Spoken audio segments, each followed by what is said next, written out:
Hello, welcome in everyone.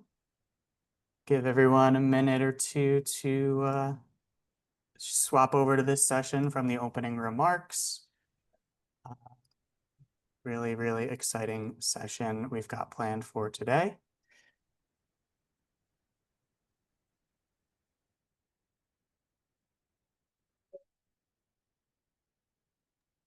Welcome everyone. Welcome.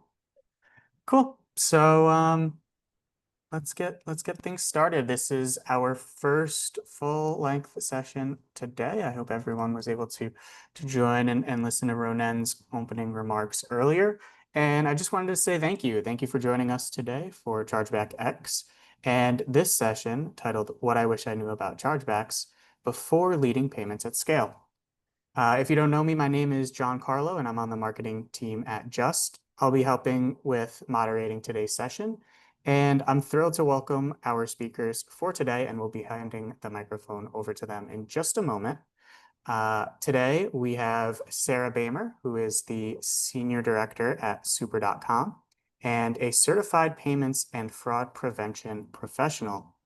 At Super.com, she's built the company's fraud program from the ground up and now leads their approach as they've expanded from an online travel agency to also issuing a secured card.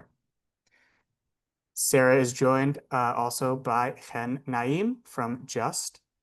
In her role as Enterprise Customer Success Manager, she partners with enterprise clients to strengthen their dispute strategies and brings a passion for improving customer success in the evolving fintech ecosystem. Now, before we jump in, I just have a couple of quick housekeeping notes. We will be hosting a dedicated Q&A session at the end of this presentation and discussion. So as we go, please feel free to submit your questions using the dedicated Q&A section in your webinar interface.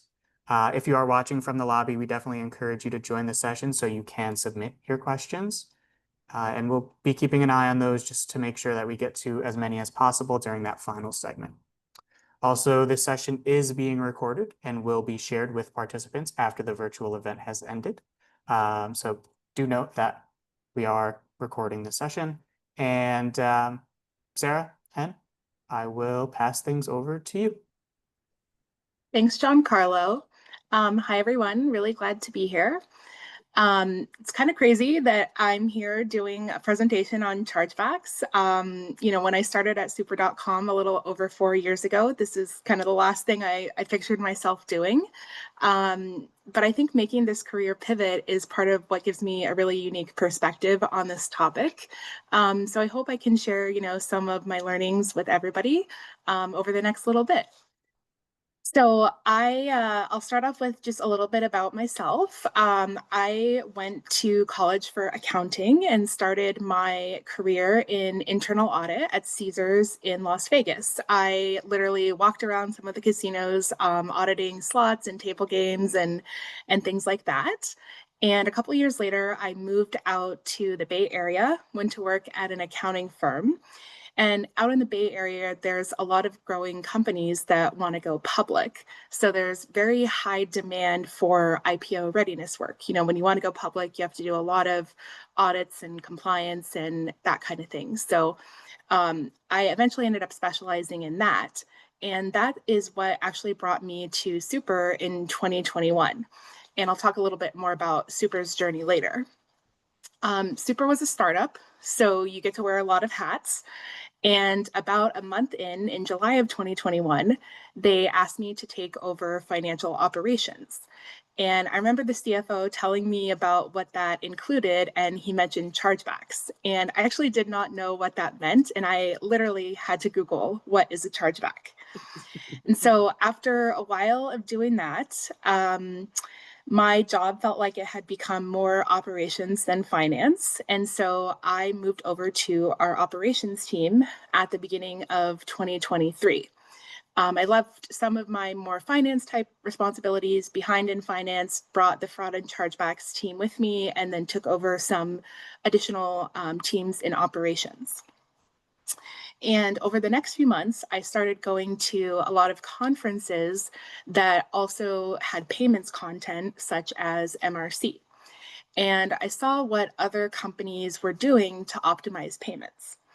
And obviously, Super was accepting payments, but not doing much else. Every month, people would complain, "Oh, payments are so expensive," but no one was really doing anything to change that. So I saw a lot of potential for payment optimization, starting with pretty basic things like bringing on more processors, implementing new payment methods, setting up local entities outside of the US to reduce cross border fees, so on and so forth. And so I made a business case to spin off into a new payments and fraud team back under finance. And I was able to do that at the beginning of 2024. And so that brings me to my current role. So, in parallel with my career journey, Super as a company has also been on a really interesting journey. The company was started in 2016 with a vision to use chatbots to make booking a hotel as easy as texting a friend. There's kind of a fun story from the very early days of the company that the first chatbots were actually the co-founders responding to the text themselves and then going on other sites to book the hotels. But they quickly brought on some engineers who were using the latest technology in natural language processing to build actual chatbots. And they were also building up a huge network of suppliers that allowed them to offer really competitive rates on the hotels. From there, we all know what happened in March 2020. The pandemic hit. It was not a great time to be an online travel agency, but the company really hung on. And 2021, when everyone started traveling again, they were really well positioned to capitalize on everyone wanting to get out and start traveling again. The company was able to land its Series B, and the travel business just took off like wildfire. That was around the time I came on as well. And during that time, there was a lot of customer research going on. And we found something very interesting was that about 80% of our customers were paying with debit cards.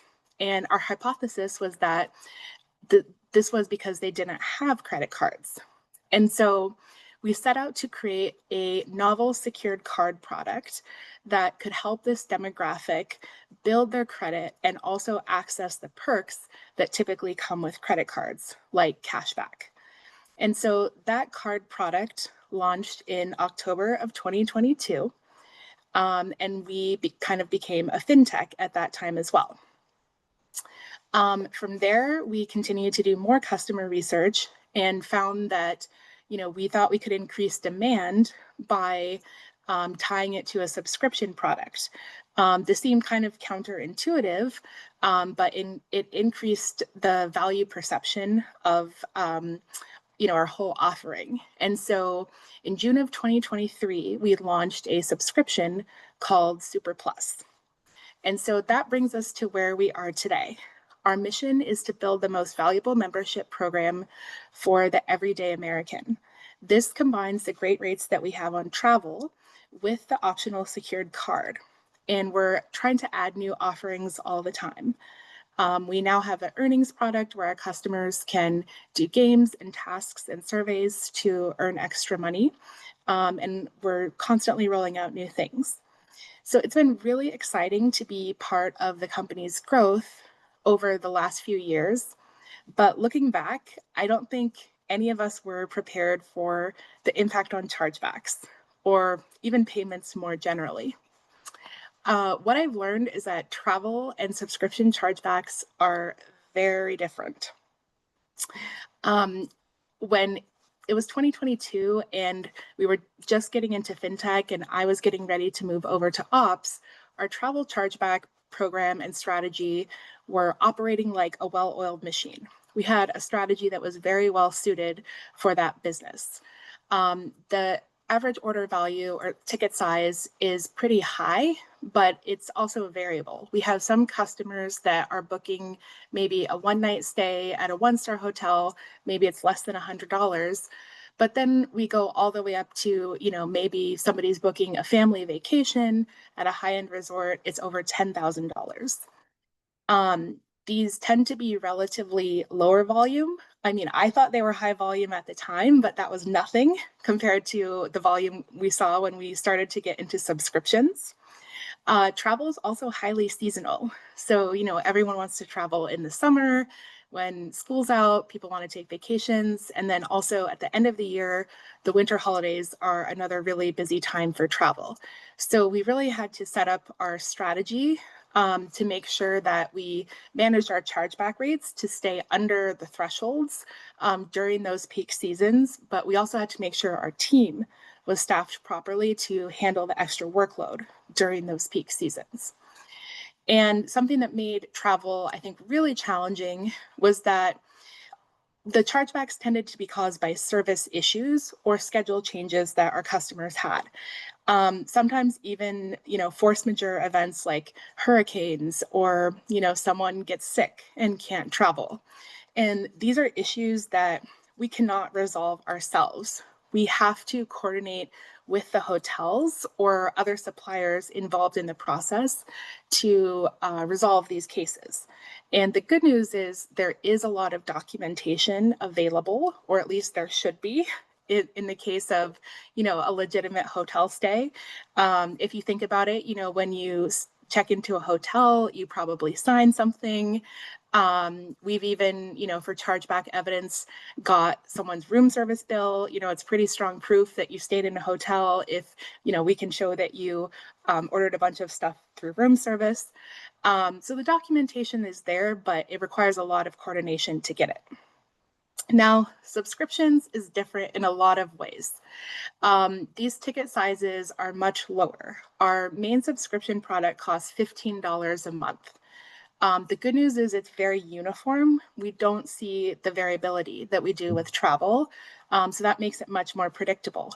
But the volume is very high. It's also pretty evenly distributed throughout the month because we have people signing up every day and they're getting billed every 30 days. So there's not those peaks and valleys like there was with travel. The root causes of the chargebacks are also different. These are mostly due to, billing concerns, often related to renewals, especially. So we see a lot different reason codes, like things to do with recurring transactions. And I would say perhaps the biggest difference is that this is like an internally created product. If we want to have evidence to fight these chargebacks, that all needs to be internally generated. When we're dealing with any customer service issues, it's all on us, our customer service team to resolve that. We're not having to work with any third-party suppliers. And there's pros and cons to that. We have to make like anything else, we have to make a resource allocation decision on how much evidence we want to be able to create. And at times, there can be trade-offs with product goals on that evidence. So once we launched the subscription product, we were essentially running 2 chargeback programs at the same time. And they require different strategies.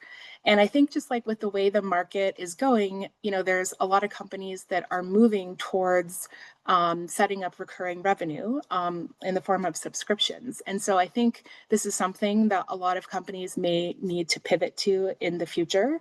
Chen, I was curious from your perspective if you're seeing a lot of other Justt clients going in this direction and any learnings you've seen from subscriptions. So thank you for sharing, Sarah. This is super insightful. And I didn't get a chance to introduce myself earlier, but as Giancarlo said, my name is Chen, and I've been with Justt for over the past year and a half. I'm a customer success manager, meaning that I handle all the major customers, and the ongoing really process on day-to-day any business oriented and technical questions. Sarah, that's a very interesting point that you raised. Subscriptions are rising. I have seen it over the past, I would say 6 months or so, a bit more even towards the end of Q1 of 2025. And as we move forward, And I feel that the combination of good customer service together with the ability to, if required, cancel properly could really assist and make sure that all the documentation is there in order to fight properly a chargeback. Because sometimes members that have subscriptions, wake up after 6 months not sure they ever signed up for this subscription. So once the guidelines are in place and your website states all the terms and conditions from Justice's point of view, it's fairly easy to extract and to include this in the evidence and to help defend the chargebacks in the best possible way. Yeah, that's super helpful. Thank you. So I've been talking about chargeback strategy quite a bit, but we can't talk about chargebacks in a vacuum. They live at the intersection of payments and fraud, and any change you make in any of those areas is going to ripple through the others. So I made this diagram to kind of represent, the way I see these pieces fitting together. And fraud really sits at the center. Some fraud is going to turn into chargebacks. I think that's pretty, clear. But some fraud is caught early and it never materializes into a chargeback, but all of it still matters. And so I wanted to zoom in on the area shaded in light gray here, labeled non-chargeback fraud. This includes things like TC40 data, and TC40 is something, I had to get up to speed with at Super. This is fraud that is reported to the networks, but doesn't officially create a chargeback. And this has been getting a lot of attention in the current times because of Visa's new program, VAMP. And I want to give a couple of examples of how fraud can end up on the TC40, even though it's not a chargeback. And I've also learned about this from working on the card issuing side of Super's business. So sometimes on very small transactions, it's just not worth the hassle and the expense for the bank to go through the chargeback process. So they will just go ahead and credit the customer for goodwill. And so that is, a very common example of why something would end up on TC40. But the kicker is that it will still affect your VAMP ratio because VAMP is taking into account disputes, the TC15, which is a chargeback, and the TC40. And so you can potentially end up in a situation where, you may think you have chargebacks under control, but you still get flagged into VAMP because of your TC40. So it's really important to make sure that chargeback reduction, fraud prevention, and payment optimization are not siloed. You really need a coordinated strategy for all three of those. And in my role, I get to oversee all three. So I kind of have a front seat to all of that. But even if your role doesn't include all three officially, I think it's worth it to make sure you're still working with those other teams to get the same effect. And I'd also just like to chip in here, Sarah. Thank you for this very insightful slide. VAMP is really been in our lives for the past few months now, and it's very challenging. It's requiring our customers to adapt and to change their strategy and to kind of have a overhaul picture of the chargebacks in a more holistic way. And again, here at Justt, if you need any information or anything like that, we're obviously also able to assist with enriching your knowledge and seeing how we can customize the chargeback world for the customers. Mm-hmm. Yeah, that's great. I know, VAMP is very challenging for a lot of merchants, but I think we'll get the hang of it over the next few months. For sure. So we've seen how connected fraud, payments, and chargebacks are. And when this kind of clicked for me, I started to see cause and effect everywhere, even in some very unexpected places. We do a lot of experiments at Super. It's definitely part of our culture, and I think this is pretty common across tech companies. And so I wanted to share two real experiments that we ran. Neither of these had anything to do with chargebacks, but both of these quietly moved our dispute rate in a big way. So the first example on the left, this was for enhanced refund for our travel business. And essentially, enhanced refund is an add-on that can turn a non-refundable booking into a refundable booking. And this was a very classic attach rate experiment. This experiment has been, replicated many times for, many different types of online attaches. And the way we did it, this first screenshot, we originally had this optional checkbox for enhanced refund. But then we tested a forced selection between the standard refund period, which is this top one, and the enhanced refund period. And not surprisingly, we found that this drove a stat sig increase in attach rate. So this seems like a win-win, right? It's more revenue for the business, and it's more customer-friendly refund policy. This should reduce chargebacks, right? Well, it was a little more complicated than that because the enhanced refund process itself is actually managed by a third party. And they have their own policies. They require certain documentation. They only use certain payout methods, so on and so forth. And so some customers felt like it just required them to jump through more hoops, which was kind of the opposite of our goal with this. And a chargeback just often became the simplest path for these customers to go through, despite having this enhanced refund option. The second experiment is on the subscription side with our free trials.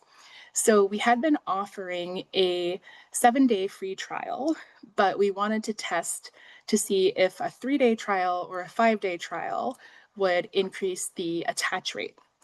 And the 5-day trial was the clear winner. That drove another stat sig increase in attach rate.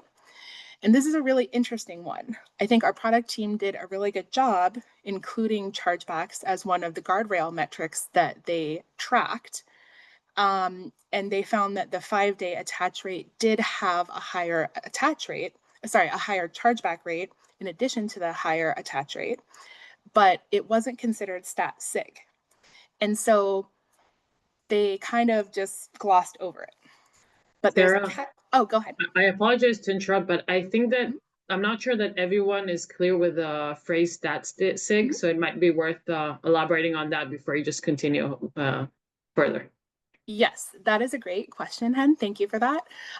So stat sig, or statistically significant, essentially means the results weren't due to chance. It means we, had a very significant amount of data that we know we can confidently, rely on this being able to be replicated, over time, and just not due to chance. Great question. Thanks. So on this trial length, the increase in attach rate for 5 days was stat sig. The increase in chargebacks was there, but it was not stat sig, so it was kind of written off as insignificant. But what I saw is that this experiment lasted for only 37 days. And I think a lot of us on this call probably realize that chargebacks take time to mature.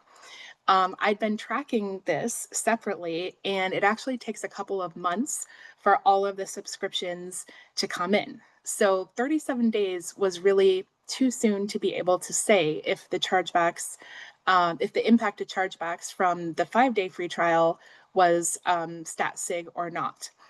And so I continued to track this cohort over time, and I did see a significant increase in chargebacks. And if we had stopped watching this when the experiment ended, we would have missed it and come to a completely different conclusion. So I think from both of these experiments, the key lesson is that it's really important to track chargebacks as part of experiments. And not only that, but to keep watching them after the experiments end. And this might not always be practical for the product team just because of how experiments are structured. They do need to be done pretty quickly, like in an agile fashion. So this is really, I think, a chance for the chargeback team to add value by contributing to that monitoring after the experiment ends. So we have talked about some of the drivers of chargebacks. I want to get in now to why does this matter? The impact of chargebacks is actually a lot more than meets the eye. This has been something, really interesting for me to learn about over the last few years as I've gotten into this space. And I think an iceberg is a really good metaphor for this. The direct costs, the part of the iceberg that is kind of sticking out above the surface, these are pretty obvious. And what I want to call out here is that the impact of the chargeback will really depend on your margin. If you're a low margin business, like we are in travel, every chargeback is really going to hit you harder. So let's say, for example, your average order value is $100 and your margin is 10%. So you're making $10 off of every order. If you have one chargeback, it's going to take you 10 new sales to make up for that one lost chargeback. And that is actually before you factor in your processor fee, which is most likely going to be in the range of $8 to $15. So in reality, you're going to need 11 to 12 sales, new sales, to just to break even for that one chargeback loss. This is a little bit different if you're in a 50% margin business. It's only 2 extra sales to recover. But if you're a low margin business, around 10%, every dispute can really sting. So the next layer on the iceberg, just a little bit underneath the surface, is the impact to your authorization rate. And I'm going to go ahead to the next slide for a little more detail on this. This is something I've actually seen very clearly in the data at Super. I've actually taken this data to our board to help make the case that reducing chargebacks can actually be a growth initiative. And what I saw is that when it's peak travel season in the summer and at the end of the year, and our chargeback rate goes up, that actually corresponds to a dip in our authorization rates. And this is really challenging because, this is when we have the most demand and we really want to capitalize on that demand. So I want to explain a little bit why this happens. Well, when processors see these chargeback spikes, that essentially hurts their trust. That's why they lower the auth rates. Those lower auth rates, those are not only hurting, the fraudsters out there, they are holding back revenue from good customers. Your good customers are potentially getting declined as well. Maybe a lot of people on the call can relate to this. One of the worst things that has happened to me is when we have an investor or, an executive's friend or even an employee who gets wrongly declined and they come to me asking. That is definitely a situation I want to avoid. That's, one small reason we want to keep auth rates up there. And so I think this is, a good reason we can use to try to advocate for chargeback reduction as a growth strategy. So I'll flip back, and kind of go through the other layers of this iceberg. The next one is reputation and customer churn. This is a little bit deeper under the water because we're getting into an area that is harder and harder to quantify. So every chargeback is more than just the lost sales that we talked about. It's potentially a signal that the customer had a poor experience and they decided to go straight to their bank instead of to you. And that may be a relationship that is lost forever. And in this day and age, they don't just disappear quietly a lot of the time. They go on social media, leave negative reviews. They also might tell their friends, things like that. And so we have started to look at rising chargebacks as a leading indicator of customer sentiment. And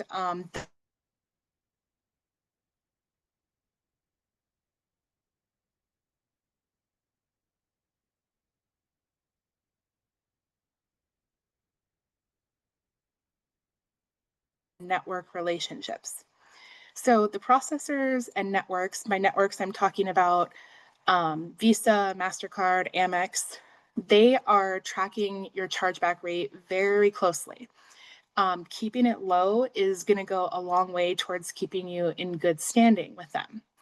And maybe the more well-known side of this is, they have these chargeback monitoring programs, like we talked about VAMP. These can potentially carry fines, or even risk getting your account terminated if you continue with these high ratios for a long time.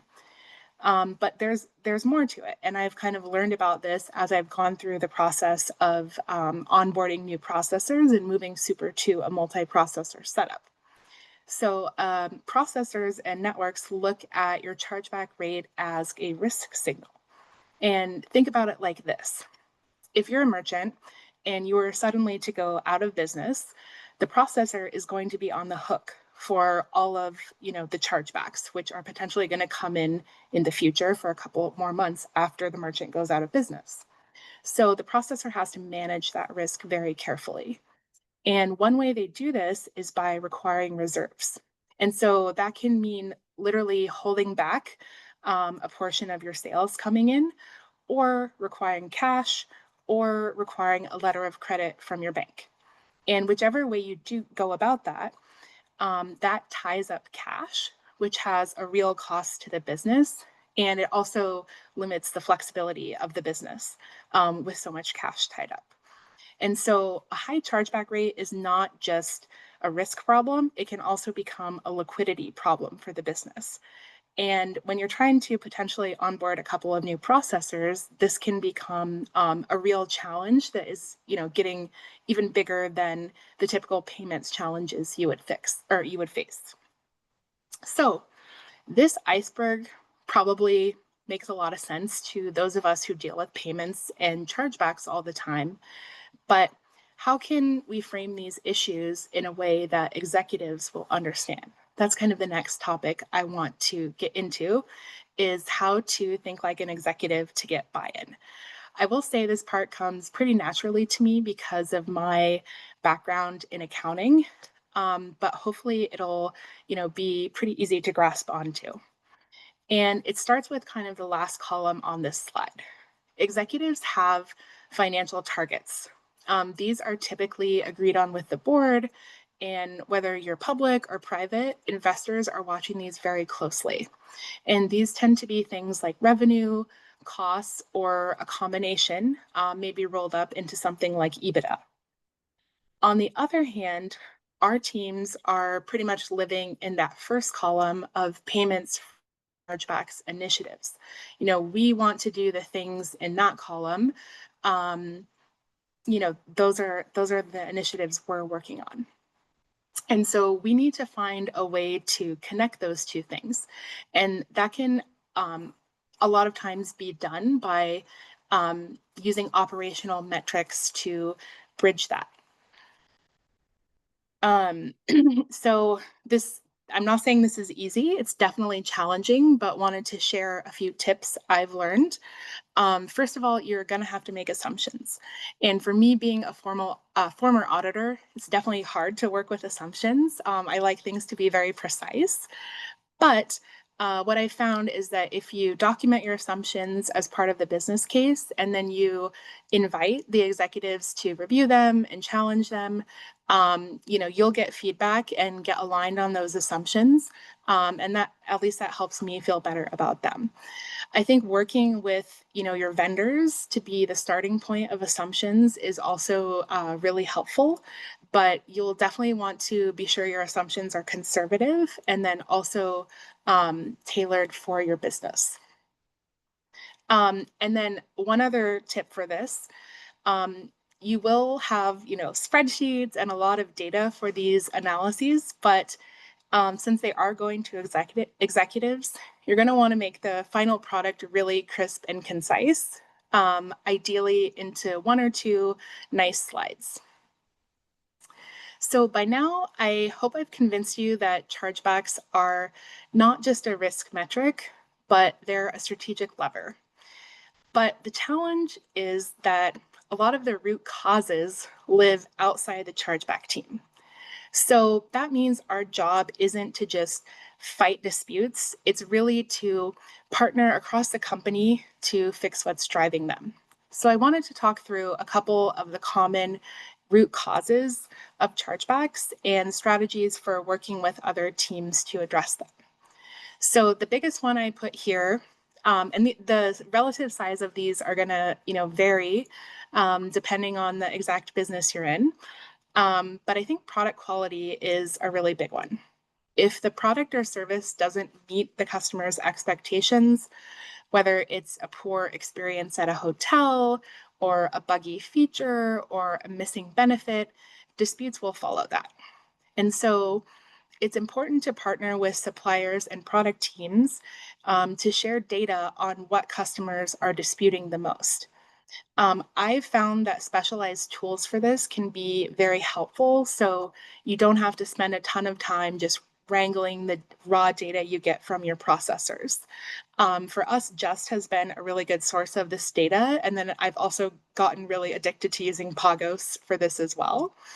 And I think it's good to use these insights to help get priority on fixes that will reduce, if you can show that they'll reduce chargebacks and improve your customer service metrics like CSAT and NPS at the same time. That's kind of, the sweet spot to aim for. The next one I want to talk about is refund policy. I've touched on this a few times already, but a rigid or unclear refund policy is often going to cause customers to go straight to their bank. That makes it just a much easier option for the customers to go to their bank instead. And so it's important to collaborate with ops and finance to make the policies fair and easy to understand, and also to make the process automated and as streamlined as possible. And there are trade-offs here, like obviously refunds are a cost to the company as well. And I've literally made spreadsheets that show, this is the cost of a chargeback-centric approach. This is the cost of refund-centric approach. I do think that's a good way to quantify it, kind of getting back to the executive buy-in points. But with all those costs of a chargeback that, we talked about with the iceberg, I think a lot of times it does come out cheaper to refund than go through the chargeback process. The next one is customer communications. A lot of disputes happen because the customer doesn't recognize the charges. This is especially big on subscriptions. And so some strategies here are making sure receipts and emails, other documentation going to the customers are very clear, making sure descriptors are recognizable, and then also making sure that information includes clear cancellation policies and processes. And then last but not least is delivery or fulfillment. Delivery failures are also a top dispute driver, and this isn't only for physical goods. We get a ton of product not received disputes in travel, which I think is interesting. And this can range from, the person cannot check into the hotel to some other issues. And so, whatever's appropriate tracking information for your business, it's really important to work with your operations team to make sure that information is proactively shared with the customers, and then make sure, again, you're working with operations to empower your customer support teams to resolve issues with customers as fast as possible. And so just to kind of, wrap up, I really, over my time working in chargebacks, I've found that our superpower is not, just representment. It's not just fighting chargebacks. It's really connecting the dots across all the different functions in the company. And so I wanted to kind of share a few ideas for everyone to take back. First of all is prepare your team. This is kind of foundational work, but I have found that if we can, as we've invested in automation and upskilled our team members so they can spend more of their time like analyzing the data, working with ops to solve problems, that puts us in a position to add a lot more value as opposed to just responding to cases. The next thing is to build relationships with other teams. Chargeback prevention is definitely a team sport. You know, a lot of times I feel like I am a coordinator between many teams. You know, I may be the one flagging the issues but ultimately, you know, some of the things are out of my control. It is important to bring the data and show, you know, using that data, show how making changes will help the other teams with their goals. I think chargebacks just aren't on the radar of a lot of these teams, and so it's just a lot of educating them. But I think it's time well spent. And then the last piece, this is definitely a recurring theme. I've said this quite a bit, but it's really important to be data driven. I think most important is to connect chargebacks to the company's top goals. You don't want to kind of make it seem like chargebacks are out in left field. You want to show how chargebacks are directly connected to growth or directly connected to cost reduction, whatever is that top initiative for the company. And you know, not every process in the company is going to be set up the way that is needed to be able to do this. And it takes time to change processes. I think this hopefully came through in the examples with the experiments. And so, you know, you are going to have to, I think, step up on your own and be proactive and do extra monitoring to kind of initially show that value and help advocate to get those processes changed. Yeah, so that is what I have prepared. But Hen, if you have anything else to add, would love to hear that, and then I'd like to take any questions from the group. So to be honest, this was incredibly insightful for me as well, and I'm sure for our other participants. I think that you covered a lot of the information required, and I do feel that there are some parts that in further sessions as well our team can elaborate on, just as, for example, as VAMP in our session in about 3 hours. But I feel this was very productive, and as well as Sarah, I'd love to hear any questions from the audience and to answer anything you have on this topic.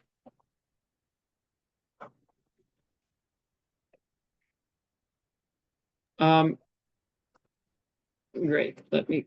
Awesome.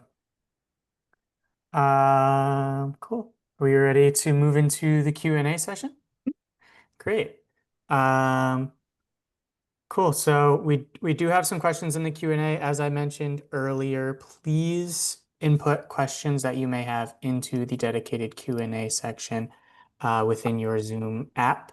If you are watching from the lobby, you will need to join to be able to access this function. So please do so. And let's get things started.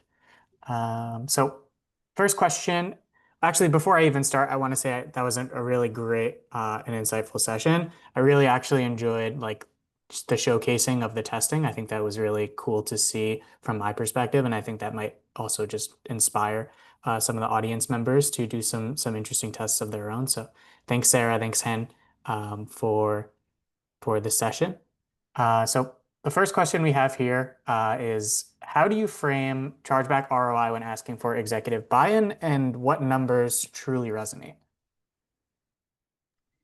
Yeah, that's a great question. I think if I can scroll back, I think at the end of the day, you want to be able to tie it to, you know, the key lines on the financial statement. I think chargeback reduction, like chargeback ROI, can have, you know, a few different connections to the financial statements. You're going to have less losses on revenue. You're going to have less operational costs, like your processing fees, the fees charged by your processor for those chargebacks will go down. It's not only the fees charged by your processor, like the clear, you know, $10 charged by, you know, processor A or whatever, but there's also pass-through fees coming from the networks, in my experience. Those take a little bit more digging to find, but they're definitely there. So I think you can frame both of those. You can also look at, you know, it's hard to maybe quantify the change in like labor of, you know, the change to your team, but I've had some success framing it like, okay, we launched a new subscriptions product. The volume has grown tremendously. And to keep up with this, we would need to add, X headcount. And if we, reduce the chargebacks, that's a more cost-effective strategy. Or if we get a new tool to help manage the chargebacks, that's a more cost-effective strategy. So I think there's a lot of ways this can be done. I think it really comes back to knowing, currently what are your costs, and like that will show you the potential for reducing those. Awesome. Thanks for the insight. Next question is how often do you face chargeback miscoding? That is an interesting question. I would say quite often, and I think what comes to top of mind for me is that, especially with subscriptions, our biggest reason code is fraud. But just from a number of sources, which I'll kind of get into, I know these aren't really fraud. And the first kind of inkling I got from this is because in the very early days of this product, I was curious to learn what was going on. So like I personally took a lot of customer calls, and I heard things like, oh, I didn't realize I signed up, or similar things to that. And then also Justt has given us some really interesting insight. Our win rate on the fraud subscription chargebacks is atypically high in a good way. And that's kind of another indication that these aren't really fraud, because we can prove, that customer authorized it. And so I think we all know, like, first party misuse is a huge problem in the industry. So it's partly that, but I think that, I think this is definitely a problem, and there is miscoding. I think it's potentially also, it depends on the issuer, the agent taking in the chargeback on behalf of the issuer, may just have a tendency to go for fraud. So I would say getting things categorized as fraud, when they're not like really fraud, is probably the biggest issue. Very interesting. Cool. Thank you. This one is kind of long, so I'm just going to read through it. Let me know if you need me to pause at any moment. But in relation to the mentioned TC40 in the diagram that you shared earlier, majority of the EFW, Stripe, and NOFs or NoFs add-in I've seen usually become chargebacks. And sometimes the chargeback notification comes first, then the fraud warning, EFW/NOF. How should a merchant use these fraud warnings to mitigate their probability of becoming chargebacks? And if you need me to repeat, definitely let me know. I know it was a lot. Yeah. Sarah, Thank you for the question. Sarah, would you like to answer, or should I? Oh, go for it. Whatever. First of all, it's a really good question. Thank you for sharing. This is something that's been on my mind as well. In general, though, at Justt, we don't necessarily recommend to refund such cases as a measurement of preventing chargeback, as many of these might be actually chargebacks that are worth fighting. Even at the point where you're refunding the transaction, it doesn't mean it's necessarily stopping it from becoming a chargeback, as the chargeback might have already been posted by the end user. You might just have received it for a few minutes in delay, and then essentially what happens, sorry, you receive the chargeback and you already proceeded with the refund. It means that evidently you lost the funds twice, right? You're trying to fight a chargeback and recover half of the amount, but if you have already refunded it, the refunded money is kind of lost. So that is important to share. In addition, TC40s in general are used more often to monitor your fraud and chargeback ratios. And as I previously said, this is something that will also be elaborated in depth in our VAMP session later on. Yeah, great answer. And I would say our practice is very consistent with what Chen said. I think for us, like, we are using a different processor, so it's a little bit different, the operational process of how we're getting the TC40. And I think just like the operational reality is, like, we're not able to get them in that time sequence to be able to action on them in most cases. So yeah, it's an interesting question, but yeah, what Hen said resonates with me for sure. Great. Thanks for the question, by the way. So I think it's very relevant to everyone in this session. Definitely, really, really great question. Moving on to the next one. What is your first thought when tackling fraud rings, excuse me? Doesn't it get very overwhelming with regards to chargebacks? Yes, definitely. Yeah, sounds like there may be some interesting stories behind that question. I can definitely relate. I think that the chargebacks can be one really good source of information to start investigating the fraud ring. I think that this diagram kind of shows it's probably only one source of information, and it's also good to look in other areas because it's possible that not all of the fraud they're committing materialized into chargebacks. Yeah, but definitely the chargebacks are one source of data that we use. I think for me, when I'm investigating a fraud ring, what I like to focus on when possible is really to go back to the account opening or the identity side. So it's almost like this non-payment fraud part of the diagram. Because I think a lot of times if you can see that, the account opening was not legitimate, or, like if for us, like we also have the secured card issuing side of the business. So people are going through KYC, and sometimes we see really clear signals on the KYC that help us put the fraud ring together. So I think, yeah, the account opening, looking at that can also help illuminate patterns in the fraud ring, because they tend to like open accounts, quickly, in an automated way, in very similar fashion. So yeah, I think looking at the chargebacks, but also looking at other areas they might be exploiting is really important in investigating a fraud ring. And helping to keep the process, manageable and not hopefully not getting too overwhelming. But yeah, can definitely relate to that question. For sure. Into the next question. With regards to metrics, is there a go-to template anywhere that shows exactly how to monitor all the required data? Good question. Yeah, that's a really good question. I would be happy to add in a slide with some suggestions if we're going to share the slides out. I think Justt may also have some, recommendations. I know they have a lot of good stuff in their portal. I think there are some basics, like the chargeback rate, sliced and diced different ways, looking at different business lines, different geographies. Looking at the reason codes and how those are changing over time. For us, for subscriptions, it's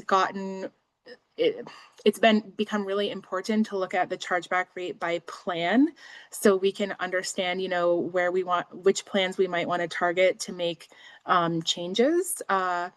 And so I think it is really customized to the business. I think a good strategy would be to kind of take some of the industry benchmarks and then think about how they apply to your business and kind of customize them.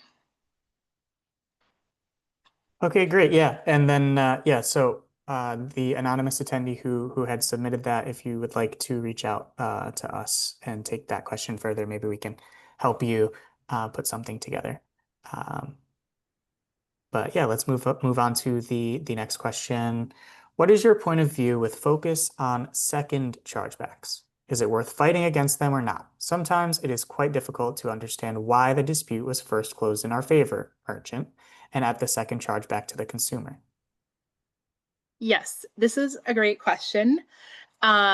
This kind of reminds me of this slide because we have a very different strategy when it comes to travel versus subscriptions. And I think this highlights some of the things you want to consider when you're making this decision.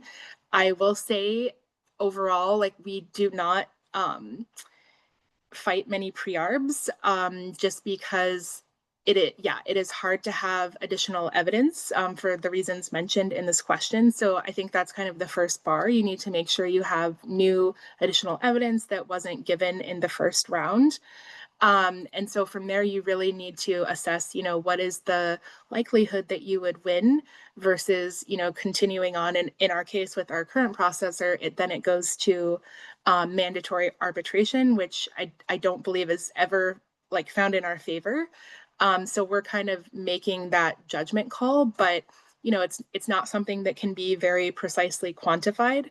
So you really have to look at, it really comes down to like the order value. And so on the travel side, when we have, I mentioned like sometimes we have these huge like $10,000, luxury vacations. Those are the kind of things we're sending to pre-arb, and it might be worth, contacting the hotel. Do they have anything the customer signed, or like any of those room service bills I mentioned, or anything else proving the customer did stay that we didn't include the first time around. But on subscriptions, we take a much different strategy. Like these are $15 orders.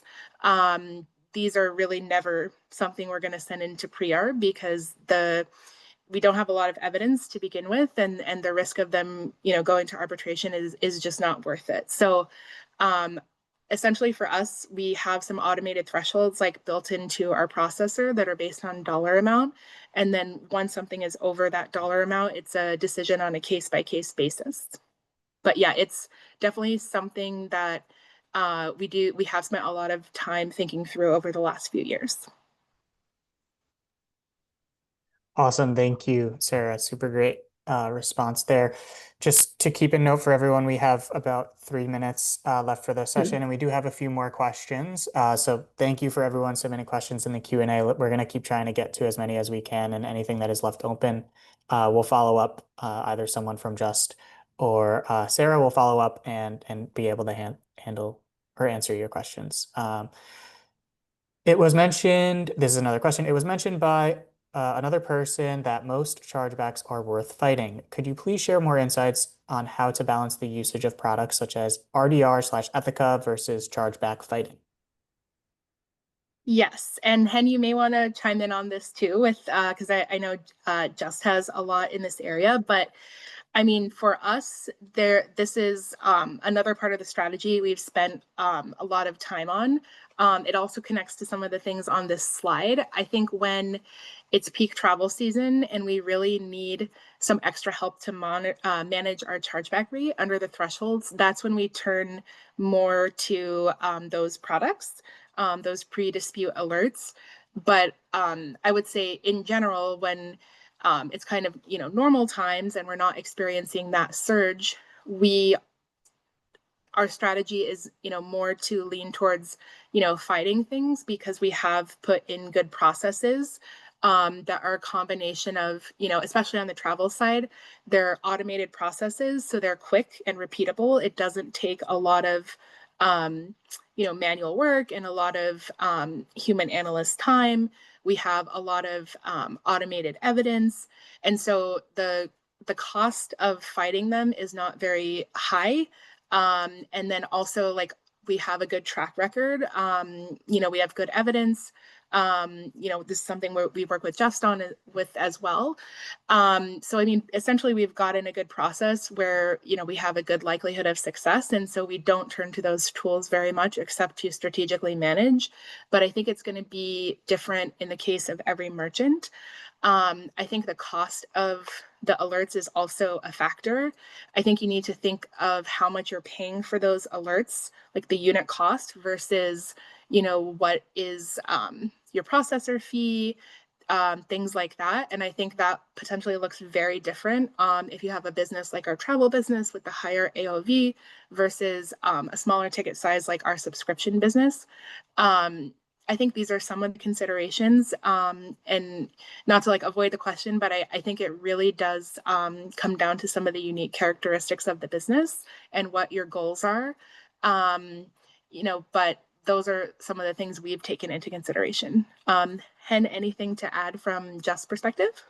Yeah, thank you for answering. This actually covered most of what I was going to say, but it is important to say that, as Sarah explained, every merchant behaves differently. In addition, every merchant also has various and different contracts at the end of the day with their PSPs, right? So it also does need to take into consideration, for instance, how much does it cost in some cases to even lose a chargeback, to represent a chargeback. So we need to take everything as a whole. Within Justice product, we also, of course, have a feature of alerting you of every chargeback, and then we can decide together if to accept or not directly via the Justt portal. And whomever asks the questions, feel free to also reach out to me personally afterwards, and we can kind of explore it together for your specific company. Yeah, and maybe just one thing to add on that real quick, and I think this is something we're still working on at Super, but with like all these different alerts, and then we have different systems for like representment and different systems for this and different systems for that. I think it is helpful to think about like consolidating these as much as possible and making a coordinated strategy with all the different pieces. I know that we definitely still have work to do there, but I would definitely see value in doing kind of like orchestration logic between those different pieces.